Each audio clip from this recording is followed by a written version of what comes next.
Chapter 33, Magic, Myths and Stories, Part 5. Disenchantment and Reenchantment. Perhaps the reason we fail to see the beauty around us is because we forget the point at which we enter into most stories. Fairy tales are always filled with ugly creatures, and they somehow also always have the power to bless or curse the protagonist. The beast is transformed for rebuffing the old hag. Rumpelstiltskin holds the fate of the princess in his hand. The trolls and gnomes, the giants, the old men, the frog, the beast, or the wicked witch. We open up a storybook and encounter these repellent creatures, and they are just as likely to gobble up a child as they are to transform into something wonderful. But every ugly creature has a secret in its past, and their past holds the key to understanding their true nature, but it is often hidden from our sight. As Koheleth reminds us of man, he cannot find out what God has done from the beginning to the end. Every story after the creation of the world has one foot in the past and one in the future, but perhaps an analog of the story can help us make sense of the world in which we live. A fitting example of film thoughtfully expanding in divergence from the book on which it was based is The Prestige. Christopher Nolan's film and Christopher Priest's novel of the same name give us complementary insights into a world robbed of mythological significance. At the dawn of the 20th century, the religions of the world had lost their purpose in the collective imagination of the public. The Industrial Revolution and scientific innovation had taken its place in projecting the vision of a better world.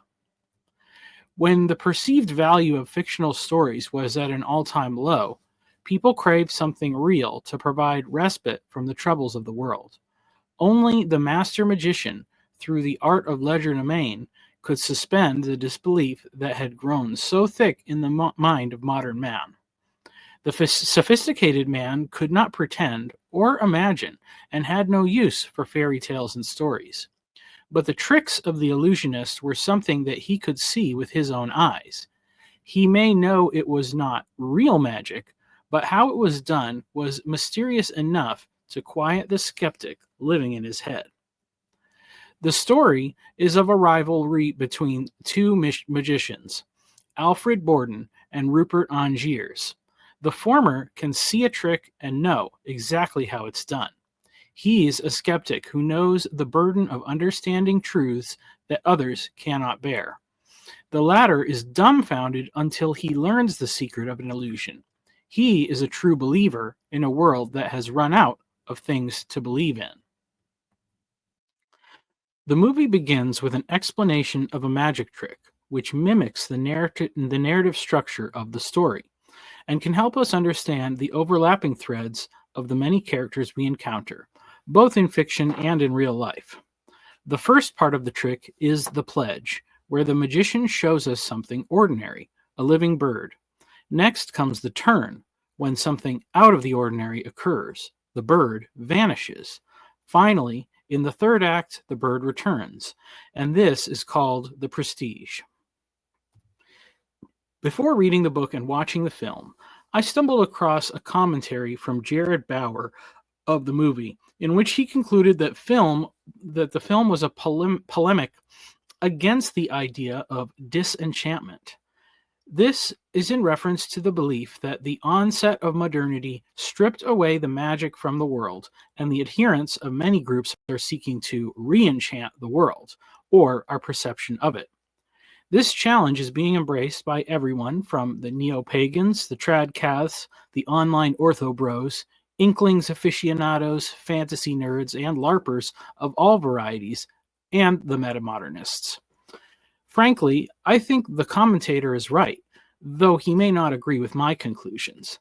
First, he appeals to Sir Francis Bacon's contributions to science as being mystically motivated, and thus in opposition to disenchantment. Quote, "While history remembers Bacon as a key figure in the development of the scientific method, and thus one of the world's biggest disenchanted, he was actually deeply invested in magic like the evil eye, judicial astronomy, transmutation of metals, etc. Before Bacon, what we now consider science was called natural philosophy. Bacon sought to enchant natural philosophy with a more rational, less superstitious understanding of magic, one that could achieve wondrous results without resorting to mysticism. For Bacon, the very purpose of science was to reclaim a sense of awe in the world, and yet one of the most commonly told stories in science is the tale of disenchantment, that modernity vanquished a sense of wonder from the world. Footnote from the YouTube transcript of the following video by Jared Bauer, link included. End note. In this regard, I would say that Bauer has the right script, but the wrong terms, as does almost everyone. We confuse enchantment and disenchantment, both in their effects and in their subjects. While there is a certain sense in which the word enchantment has come to mean full of wonder, this only makes sense in a nostalgic look towards the past. Disney's Enchanted Kingdom is a romanticized anachronism. Construction of Neuschwanstein Castle, on which the iconic Disney logo is based, began in 1869, a full decade after the publication and rapid acceptance of Darwin's Origin of Species. In response to the malaise of the modern era portrayed in The Prestige, the castle was built as a personal escape by a Bavarian king. Perhaps he was disheartened to learn that his oldest ancestors were merely apes transformed into humans. Crafting a great work of architectural beauty was a clever way to distinguish his pedigree as a noble ape of the aristocracy. The greater meaning of enchantment was to fall under an evil spell, and to disenchant was to release the subject.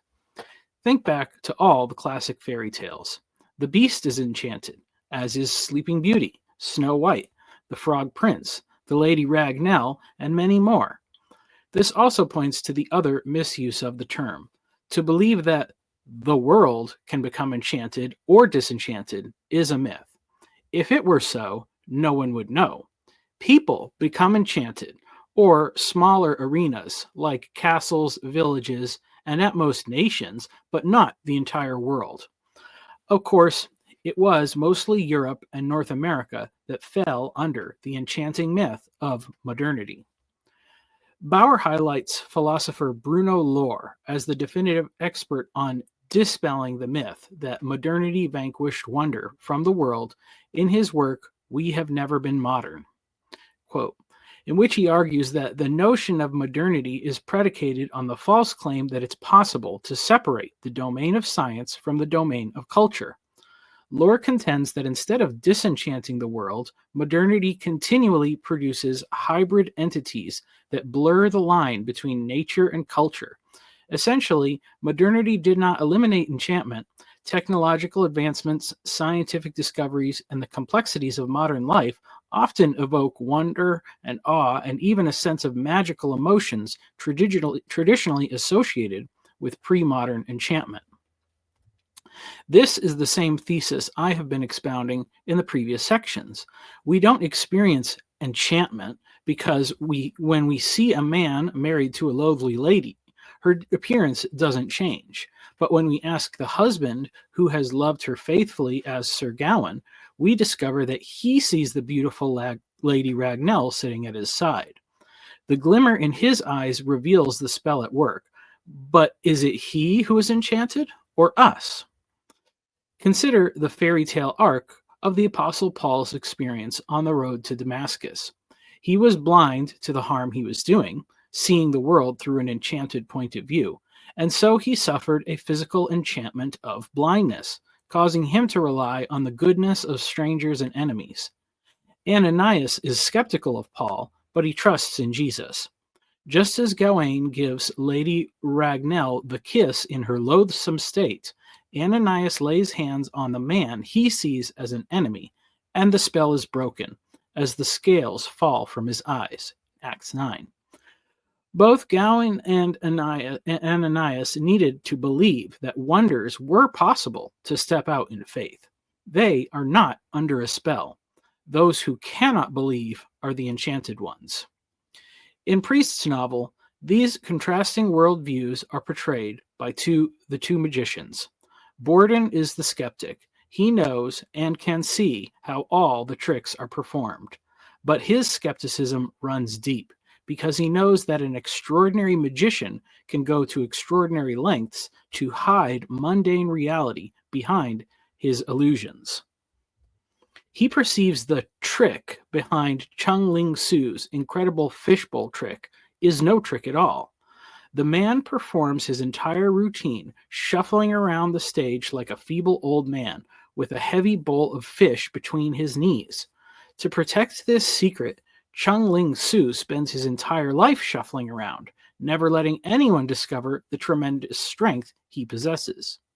Footnote: there are tremendous parallels between the illusionist's lifestyle and the wrestler's persona, known as kayfabe.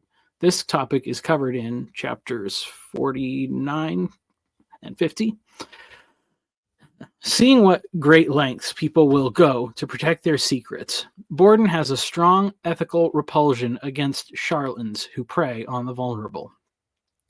Priest highlights an important theme that Nolan's work ignores. More so than the escapist pleasure of a magic show, the thing that truly rushed in to fill the void left by the recession of faith was spiritualism.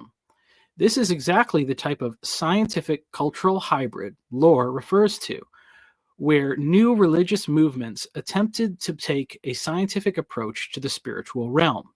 Things like Christian Science and Theosophy applied the rational methodology of the scientific method to practices like prayer, meditation, and healing.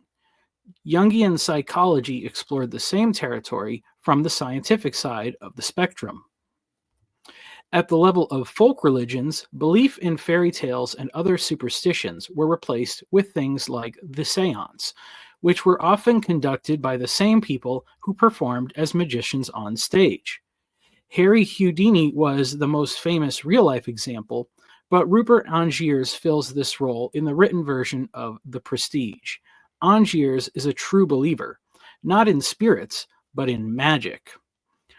Unlike Borden, he cannot detect how a trick is performed until it's explained to him. He constantly finds himself in a state of wonder when encountering the mystery of the unknown.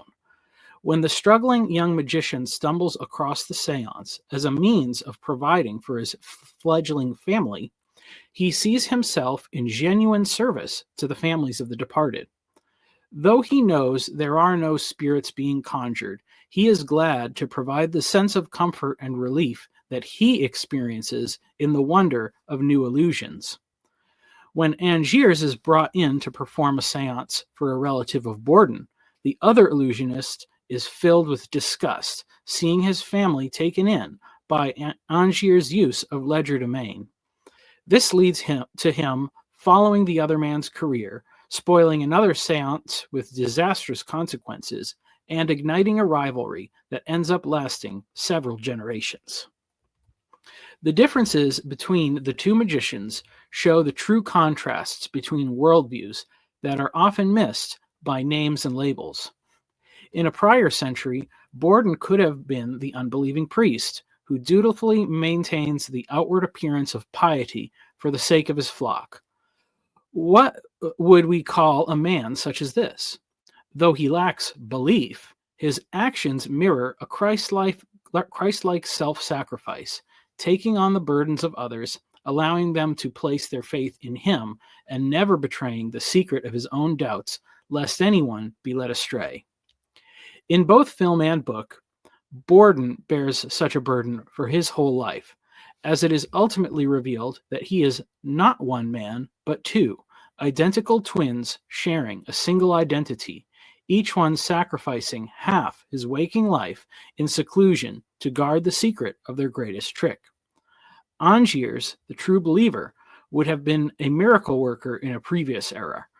Though a modern man through and through, he places his faith in the magic of his day, science, technology, and more specifically, the wonder of electricity. The rivalry between the two magicians is fueled by Angier's obsession to understand Borden's greatest trick, the transported man, in which he miraculously changes from one side of the stage to another in the blink of an eye. While his ingenue explains that the trick must be performed with a double, Angier refuses to accept the answer. As someone familiar with Borden, he recognized that it's the same man. He cannot fathom that someone would go to the extreme lengths to hide a secret such as Borden's. The true wizard of the story arrives in the form of Nikola Tesla, the enigmatic scientist who has long been at the center of many conspiracy theories. In the story, both men visit his exhibition in London. Borden sees a means of enhancing the appearance of his transportation illusion with electric lights and effects, while Angiers becomes awestruck by the possibilities of this newfound wonder. Needing to understand the magic, he begins a correspondence with Tesla about the hypothetical possibilities of electric technology. Borden ultimately decides to send Angiers on a wild goose chase to America by convincing him that his teleportation trick is powered by technology invented by Tesla. What he does not anticipate is that both men are true believers, and their mutual faith in the possibilities of science fuels their creative ambition to perform the impossible.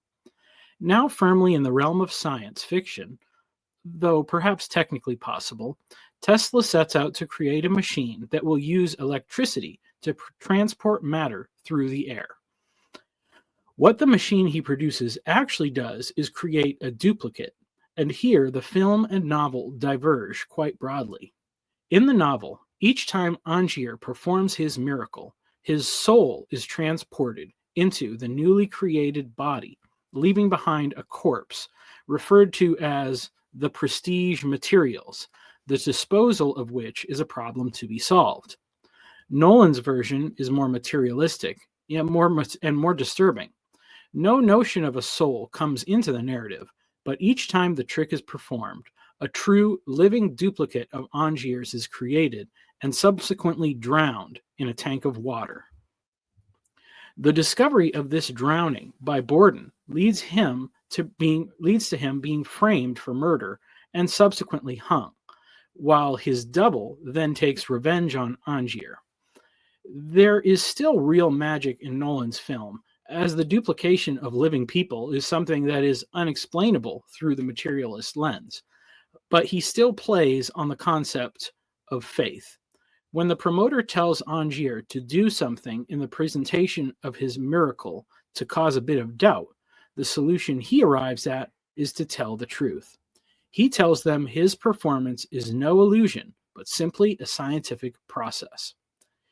This leads us back to the three-part structure of the magician's trick. The pledge shows us something ordinary, but our anticipation of the turn and the prestige means we don't believe that there is anything ordinary about the premise we are given. Yet, in a land that has fallen under an enchantment of doubt and skepticism, the most mystifying spell is often the truth. How many people on first witness are shocked and saddened by the tragic death of Romeo and Juliet? Yet the bard speaks just as plainly about what will happen as the magician when he opens up his play. Two households, both alike in dignity, in fair Verona, where we lay our scene, from ancient grudge break to new mutiny, where civil blood makes civil hands unclean. From forth the fatal loins of these two foes, a pair of star-crossed lovers take their life, whose misadventured piteous overthrows doth with their death bury their parents' strife. The fearful passage of their death-marked love, and the continuance of their parents' rage, which, but their children's end not could remove, is now the 2 hours' traffic of our stage. The which of you with patient ears attend, what here shall miss, our toil shall strive to mend. From William Shakespeare, Romeo and Juliet, the prologue. A wizard casts a spell of truth on doubtful people by explaining everything that is about to happen.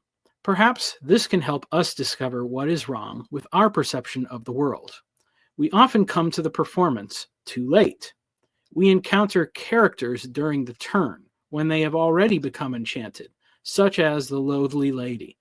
But because we did not see the pledge, we don't consider that the ugliness we observe is hiding her true form. The tragic reversal of this fate befalls Romeo and Juliet. They were absent from the pledge that cast a spell of bitter rivalry between their two households. The city of Verona has fallen under an enchantment that causes Montagues and Capulets to see each other as beasts and loathsome creatures, and only Romeo and Juliet have the eyes to see clearly. Exposing the truth behind the lie. The powerful enchantment of the 19th and 20th centuries was the debunking of myths. It's still running its course, but people are now more aware of its terrible consequences. For thousands of years, quote, for thousands of years, humans were embedded in stories, religions and gods, myths and heroes, and they were all bullshit. They had symbolic meaning. They had psychological meaning. But our belief in our stories was literal, and literally, our stories were bullshit. A massive part of modern history has been waking up from some of our BS stories, and the consequence of that is nihilism. From Damian Walters, a community post on YouTube, June 26, 2024. This analysis points to important realizations in our discovery of the functional role that myths and stories once played in our culture and society. Yet its dismissal of the literal interpretation is too simplistic. It falls for the same shoddy thinking that causes people to dismiss magic and wrestling for being fake, even though both take a great amount of skill and practice, and consequently dismissing the people who understand and enjoy them as well. We know that the Caesars were not real gods, but were real men. Yet their deeds and the events of their reigns were recorded in the fashion of divine acts. We don't dismiss the existence or reality of Rome because the scribes wrote their stories with scientifically inaccurate terminology. We can easily strip the filter of religious language off our reading to arrive at something approximating what really happened. For a period of time, many people believed that Troy was a fictional city, enchanted by a spell of critical skepticism. Now that we know the city was not a fiction, why make such claims about Hector and Achilles? Even if they weren't descended from literal gods, the history of what happened to the Hittites provides a means of understanding our past. If we follow the same logic to its conclusion, we would realize that there must be true narratives even behind the exploits of Hercules and Zeus. In the grand calculus of human myths, the emergence of nihilism only occurred in the West. The Eastern religions already believe that our experience is an illusion, which tends to stifle their civilizational progress, but also inoculated them from the despair of nihilism. Nihilism is parasitic and strangely depends on one virtue of the divine, namely truth.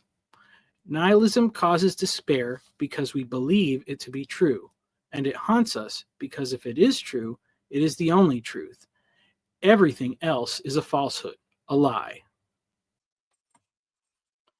The man most associated with nihilism is Friedrich Nietzsche, who spoke his words through the Persian prophet Zoroaster, also called Zarathustra, a man known to hold truth as the highest virtue. Yet there was a flaw in the religion of Zoroaster, chiefly that it gave too much power to the enemy of Ahura Mazda, creating a dualism between him and his evil counterpart, Angier. This dualism always held the possibility of leading people into despair.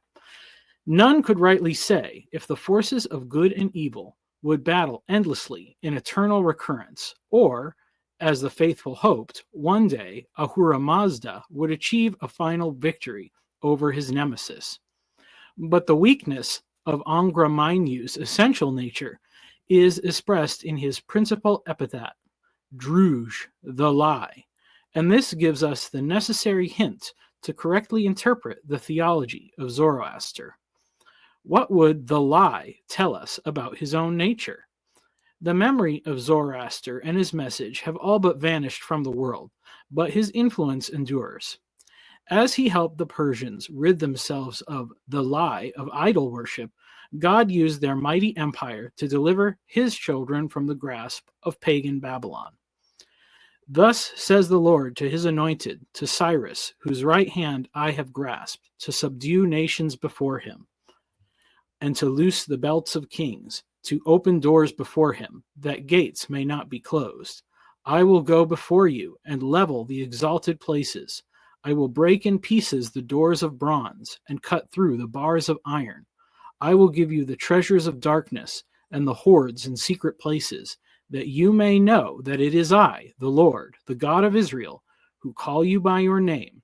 For the sake of my servant Jacob and Israel my chosen, I call you by your name. I name you, though you do not know me.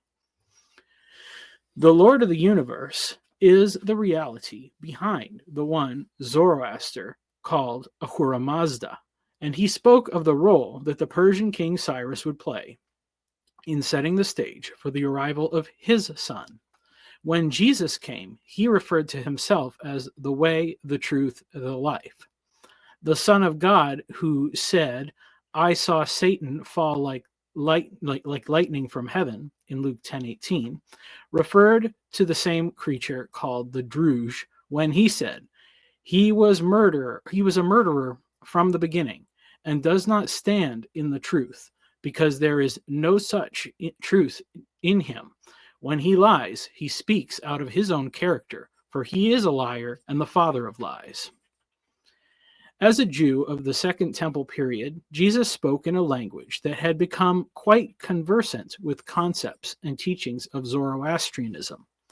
The familiar and recognizable Hebrew script was actually adopted from the Persian followers of Zoroaster during the Israelites' exile in Babylon, which contains an interesting mnemonic device about the distinct nature of truth and lies. As you can see, the letters of the Hebrew alphabet below. Why are the letters of the word shakar adjacent to one another in the alphabet, while the letters of emet are distant from one another?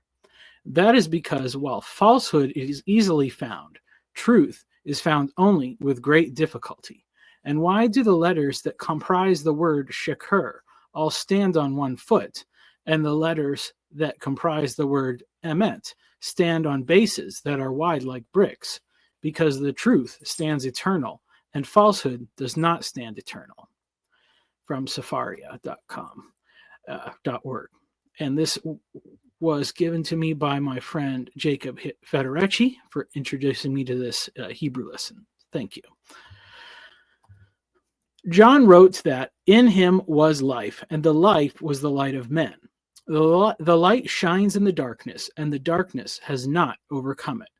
John 1:4-5. These words, whether true in a literal sense, have been freeing the minds of men captive to the enchantment of the lie for 2,000 years.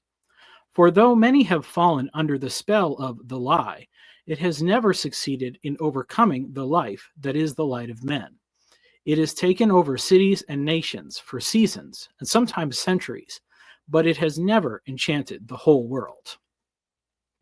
The eschatological conclusion of the Chronicles of Narnia is centered around dispelling the myth of nominalism and the lie behind its claims. The lie is a parasite on the truth it distorts. It always creates a house divided, and because it's made of words that all stand on one foot, it falls flat, while the truth remains. Lewis points us to this in many ways. Most obvious is the name by which the false lion is called, Aslan, which is the name of the true lion. Christ and Antichrist always bear the same name. Once the false essence behind the lie is accepted, his name is changed to Tashlan, a portmanteau of Tash and Aslan. This is done not to support the truth, which stands on its own, but the lie, to hide the incongruities between what the name stands for and how it behaves.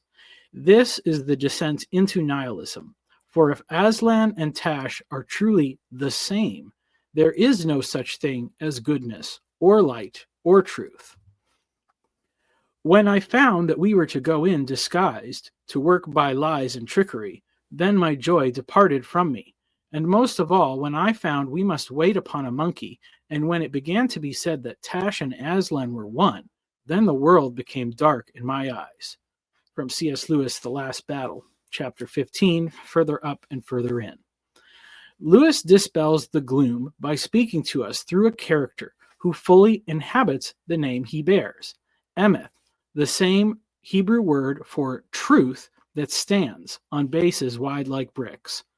The twist comes here that after 6 previous books, it is not a native Narnian or follower of Aslan who speaks, but an officer of the Calormen, worshippers of the cruel god Tash, who inhabit the arid land to the south. Quote, "For always, since I was a boy, I have served Tash, and my great desire was to know more of him, if it might be, to look upon his face. But the name of Aslan was hateful to me." End quote. There is nothing the lie desires less than to be known or looked upon, yet to know our Creator is the deepest longing of children made in the image of God. The word games and misinterpretations that will warp the truth, when twisted back on themselves again and again, always end up outlining the solid shape of the truth, as the lion explains. Quote, "I fell at his feet and thought, surely this is the hour of death, for the lion, who is worthy of all honor, will know that I have served Tash all my days, and not him. Nevertheless, it is better to see the lion and die than to be Tisroc of the world and live and not to have seen him. But the glorious one bent down his golden head and touched my forehead with his tongue and said, 'Son, thou art welcome.' But I said, 'Alas, Lord, I am no son of thine, but the servant of Tash.' He answered, 'Child, all the service thou hast done to Tash, I account as service done to me.'" End quote. When Emeth, the truth, does true acts of service in the false name of the lie, it accomplishes the will of the true king. And the king will answer them, "Truly, I say to you, as you did it to one of the least of these my brothers, you did it to me." Emeth is not the head of the army, because in a nation ruled by a god of deception, the truth can only rise so far. Treachery may take a man to the top, but the administration of justice requires some decent men to do the deeds their bosses take credit for. Emeth then presses on to clarify the nature of this paradox between names and realities. Quote, "Then by reasons of my great desire for wisdom and understanding, I overcame my fear and questioned the glorious one and said, 'Lord, is it then true, as the ape said, that thou and Tash are one?' The lion growled so the earth shook, but his wrath was not against me, and said, 'It is false, not because he and I are one, but because we are opposites. I take to me the services which thou hast done to him, for I and he are of such different kinds that no service which is vile can be done to me, and none which is not vile can be done to him. Therefore, if any man swear by Tash and keep his oath for the oath's sake, it is by me that he has truly sworn. For though he know it not, and it is I who reward him. And if any man do a cruelty in my name, then, though he says the name Aslan, it is Tash whom he serves, and by Tash his deed is accepted. Dost thou understand, child?' I said, 'Lord, thou knowest how much I understand.' But I said also, for the truth constrained me, 'Yet I have been seeking Tash all my days.' 'Beloved,' said the glorious one, 'unless thy desire had been for me, thou wouldst not have sought so long and so truly, for all find what they truly seek." End quote. The other half of Jesus' parable says much the same thing. As the wicked call out in shock, "Lord, when did we see you hungry, or thirsty, or a stranger, or naked, or sick, or in prison, and did not minister to you?" If they had known him, they would have remembered his other teaching. "Not everyone who says to me, 'Lord, Lord,' will enter the kingdom of heaven, but the one who does the will of my Father who is in heaven. On that day, many will say to me, Lord, Lord, did we not prophesy in your name, and cast out demons in your name, and do many mighty works in your name? And then I will declare to them, I never knew you. Depart from me, you workers of lawlessness. Matthew 7:21-23. But at the same time, it is vitally important to recall the power that the lie has. It is a powerful enchantment, and it gains power whenever it convinces people to believe it. In downplaying our doubts, it also suppresses our faith and hope.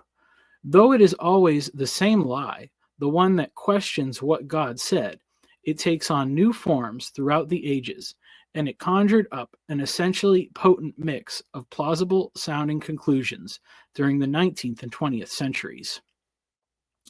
Damian Walter's quest to stave off nihilism involves the search for a 21st century mythos, but the current malaise of nihilism is the result of the same old lie, simply formed in different ways, and the answer is to bring the same truths to bear, though also in new formats. If we can humbly admit that something truly happened between the men we know as Hector and Achilles, perhaps we can discover why our ancestors felt their story must be preserved. Dispelling our current enchantments. Our habit of relying on the labels and images of characters and stories as they first appear, instead of testing their substance through the flow of time, causes us to misidentify not only the heroes and villains, but the cursed victims of powerful enchantments. The myopia of the present blinds us to the significance of the events happening in front of us every day, while our modern skepticism of the miraculous and sacred causes us to miss the mundane roots of religious tradition. Secularism and modernity are one form of enchantment, but far from the only spell operating in our world today. Any ideological system which can possess us, overriding our rational faculties to dictate our actions and behaviors, is a form of enchantment. Drugs and alcohol enchant our minds, but so too can political ideology, greed, tribalism, or lust. Christians have also been guilty of spell casting, often by obscuring or inflating the significance of signs and symbols. Many of these are now repudiated, such as self-flagellation. But if my Catholic friends can suspend their offense and stand in the shoes of an unbeliever, I would encourage them to consider the outward appearance of a Mass of Eucharistic adoration, or the caption posted by a priest beneath a picture of a chalice of wafers spilled on the ground. Quote, "This is the body of Christ that was poured on the floor. What do you think should be done to the person that did this? Arrest? Excommunication? Interdiction to receive Christ? Have mercy and forgive? Penitence by the ecclesiastic authorities." End quote. If the photograph wasn't staged, consider the most likely cause of such an accident, that someone, perhaps a young child, tripped and fell. If the response from the onlookers is anything other than a very gentle display of mercy and forgiveness, which should only happen after the person is cared for, the unbelieving witness would be justified in calling Christians insane and their beliefs dangerous. Sadly, this is the conclusion many people would come to if they spent any time reading the comments that followed. Many of the Christians who are calling for a re-enchantment of the world are very often advocating for a return to this formal and sacred tradition. They lament the loss of the great cathedrals, and they take the greatest delight in the most ancient and obscure corners of their traditions. Their speech and writing is never captivated by the person of Jesus Christ, but always their devotion to Mary, the Fathers, or their patron saint.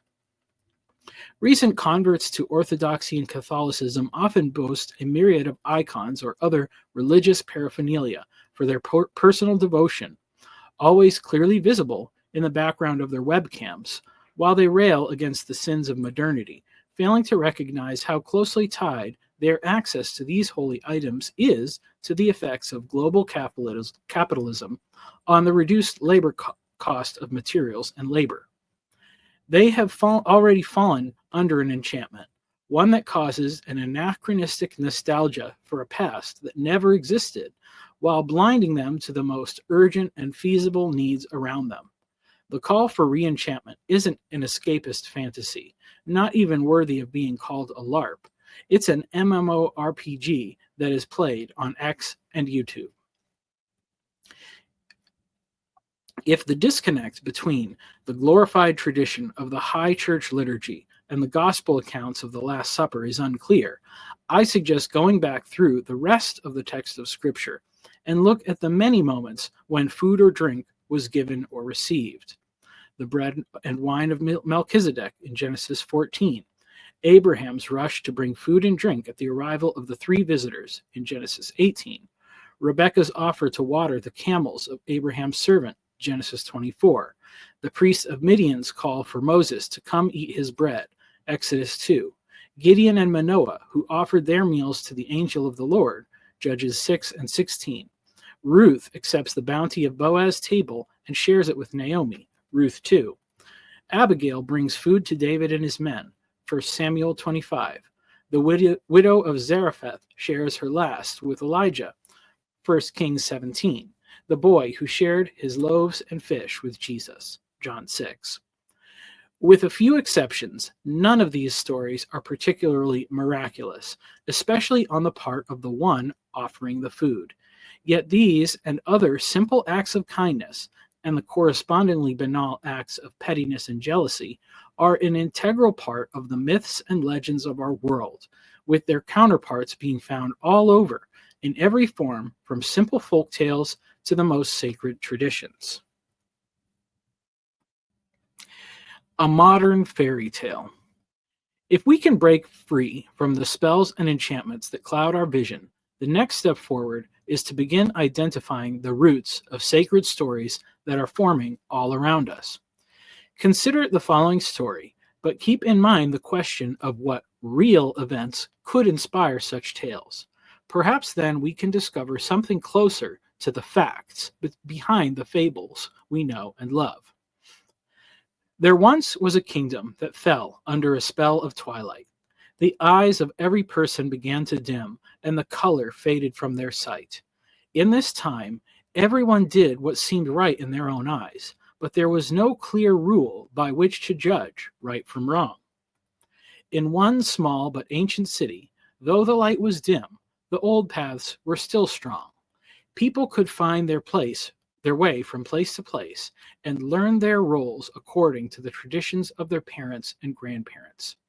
This was the world in which Nicholas was born. He was a joyous and happy child, with parents who greatly loved him, but his curiosities and interests were deemed inappropriate by the standards of his tribe.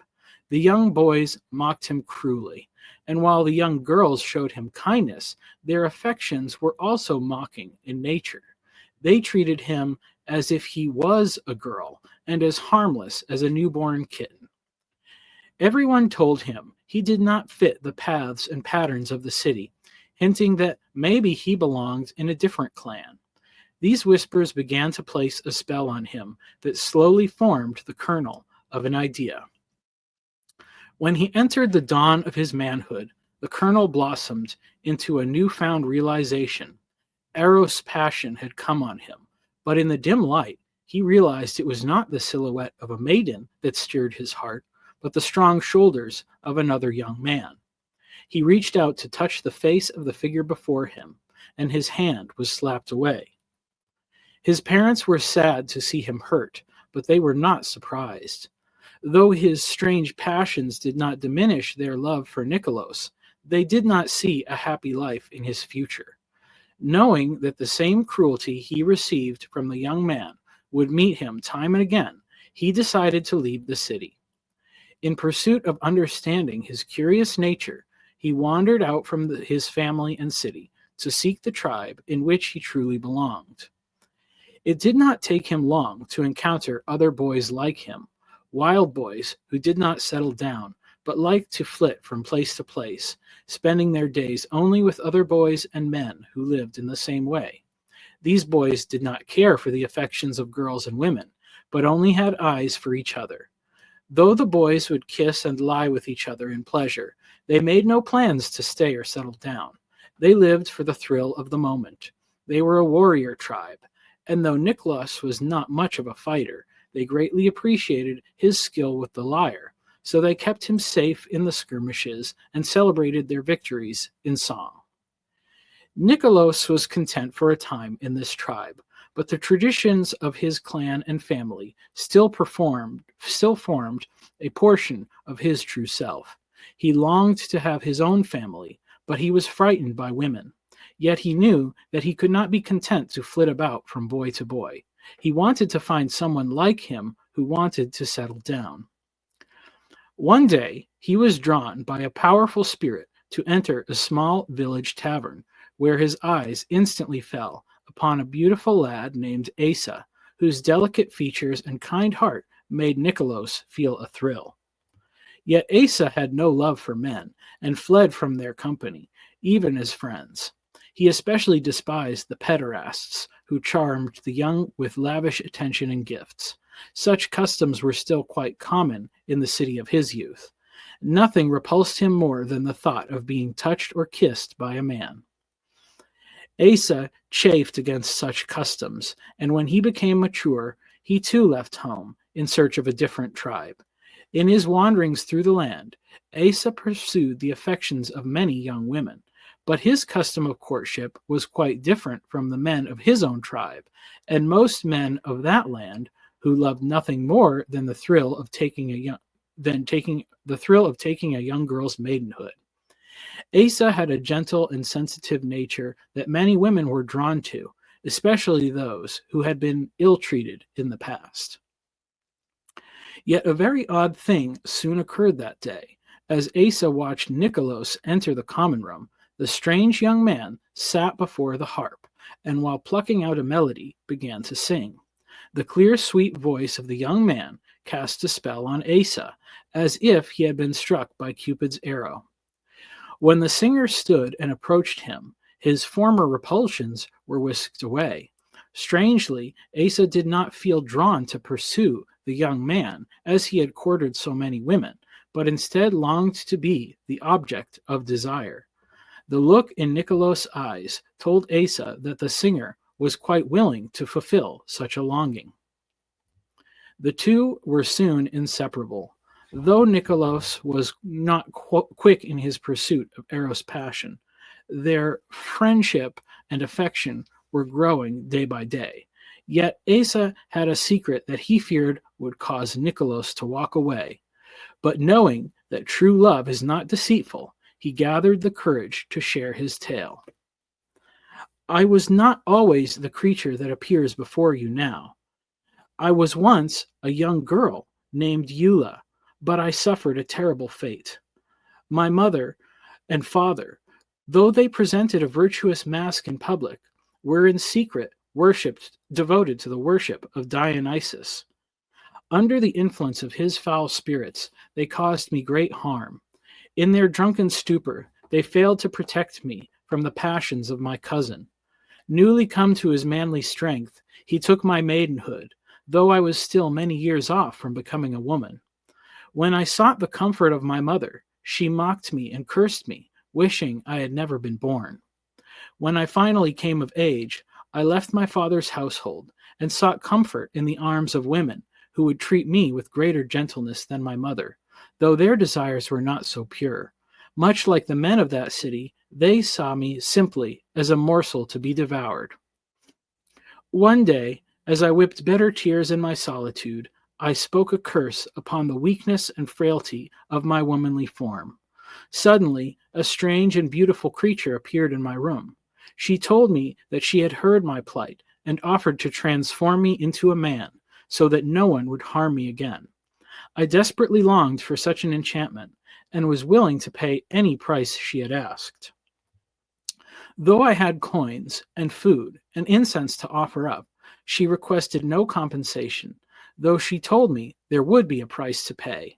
My days would be cut short, as my body and my womb would rebel against me and eventually cost me my life. I told her the despair would kill me much quicker, Better to be a short-lived man than to die by my own womanly hand. Satisfied by my response, she gave me a potion to drink every day that will eventually complete my transformation into a man, though some vestiges of my womanhood still remain to this day. Nicholas was troubled by Asa's tale, and fearful both to give his heart to a woman and to tie himself to a creature whose life was destined to be cut short. For a few days, Nicholas distanced himself from the young man he had grown so fond of. Asa waited silently in fragile hope, trying to stave off the creeping feelings of despair. Yet in a short time, his courage and reason outshone his fears. He realized that he had found someone like himself, an outcast from their native tribe, alone in the world. Thinking it far better to cast their fates together, they sought the blessing of a priest, for they lived in a pagan land where the clergy cared not about the forms of nature, and would gladly bless a union such as theirs. As they sought out in pursuit of a happy life together, strange things began occurring to both Nicholas and Asa. Though Nicholas tried his best to care for Asa, the changeling fell into a deep despair. The transformation of the enchantress potion had accomplished all it could, and though his outward appearance had changed, he was tormented by the vestiges of his previous form. The potion was causing the ghost of his former self to rebel. A deadly pox was growing in the shriveled womb, still hidden deep inside his body. The healers could do nothing. His days were numbered. He sought the counsel of a mighty sorcerer, the priest of a powerful cult that transformed those rare children of Hermes and Aphrodite into glorious new forms, renowned throughout the land. I will free you from the chains of your former self. I will remove the life-giving flesh from your chest and feed it to the gods. For your sacrifice, you will receive the scars of a mighty warrior on your body. He had done the same for many cursed women, all of whom claimed to feel a rapturous joy. Nicholas stood by as the priest performed his foul craft, waiting for Asa's revival. Much blood had been shed, and the young man refused to stir. In his despair, Nicholas cried out in prayer to the God who hears, asking for a miracle. God graciously responded, and breath was restored to Asa's body, returning him from the edge of death. Thinking that this unknown God had showed them kindness for the sake of their love and virtue, they were surprised to hear his voice calling to them. You are not your own. You were bought at a price. Wondering what this message could have meant, they sought answers far and wide. In time, they were led to a foreign priest who worshipped the God who hears, who possessed his book of life. The couple pored over the holy book, seeking answers to the riddle. Finally, they discovered the price that had been paid to ransom their life. God's own Son had perished in substitution for the guilty and the lost. His blood had been poured out in full to restore life to Asa's body. Not only for Asa, but for Nicholas as well. In fact, they soon discovered that his blood was shed for the lives of the whole earth, a message they soon began to share. Though their debt to this God was unpayable, the couple devoted themselves to his service and were willing to take on any task he gave them. To Asa, he said, "No longer will you be called Asa, but you will once more be known as Eula. And to Nicholas, love thy wife, and to the both of them be fruitful and multiply." In an instant, they were transformed. Asa was no more, but Eula appeared in his place, a beautiful daughter of Eve.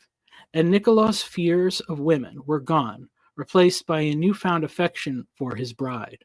Shortly thereafter, they discovered that Eula was with child. The midwife examined the state of Eula's damaged womb, but when she looked, the pox had vanished. In due time, their first daughter was born, and soon they were anticipating a second child. All the curses and enchantments on their lives had been dispelled, and what remained was a healthy family, husband and wife, a father and a mother, and a new generation of perfect, healthy children, unblemished by the curses that their parents had endured. And they all lived happily ever after. This story, with only the least bit of creative license, follows the true account of Nick and Lex Rennick. As a creative young man interested in the arts, he had often been told that he must be gay and adopted that label as a part of his identity, eventually falling in love with a transgender man called Austin. Austin was born Lex, a girl from an abusive family who had suffered many traumas due to her purportedly Christian parents' hidden patterns of alcohol abuse. When she told her mother that her teenage cousin had raped her at the age of 7, she was mocked. Lex pursued a lesbian lifestyle and eventually decided to transition from female to male. Though Nick was initially hesitant about being with a biological female, they fell in love and the couple decided to get married. Both were Christians who lived in communities of the sort that accepted and affirmed their lifestyle choices. Lex had been on testosterone for over a decade and had begun to develop cancerous polyps on her cervix. Sometime after they were married, Lex eventually decided to further her transition from female to male by getting a double mastectomy. While on the operating table, she nearly died due to complications. Shortly after this experience, the couple, still practicing their Christian faith in the only way they knew, felt God telling them to change their lifestyle. Lex detransitioned and began to live as a female, while Nicholas now found himself in the traditional role of husband.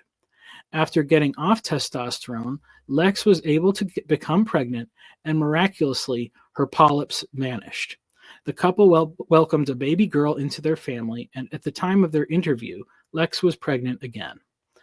Their story is messy and complicated. Despite Lex's miraculous return to her feminine form, there are scars. She will never be able to nurse her babies, and the permanent effects of testosterone are still there. Yet she does not despair. She hopes that her visible Adam's apple will provide opportunities to share the story of Christ's redemptive love. True love, the love that does not rejoice at wrongdoing, but rejoices with the truth, bears all things, believes all things, hopes all things, endures all things. 1 Corinthians 13, 6-7.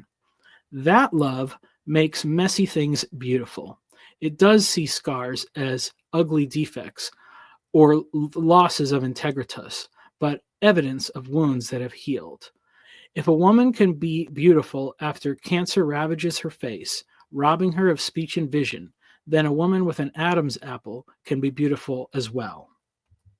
God was patient and gentle in changing their views over time. Both shared that their love and desire for each other superseded any attractions or desires they still felt for the same sex. In a paradox likely to become more common, they have rejected the affirming teachings that first allowed them to meet and marry. Those teachings kept them both connected to God and the words of truth, while encouraging them to continue in a harmful way of life. If not for those particular churches, it's likely their meeting would never occur. Yet those teachings would not have been necessary if their parents and the churches they grew up in had loved the truth and kept them safe from their enchantment. The next act of their tale will include the redemption of their tragic upbringing as they forge a better path for their own children. The events of their story are just as unlikely as most myths and fairy tales, and yet it all really happened. Perhaps fairy tales do come true.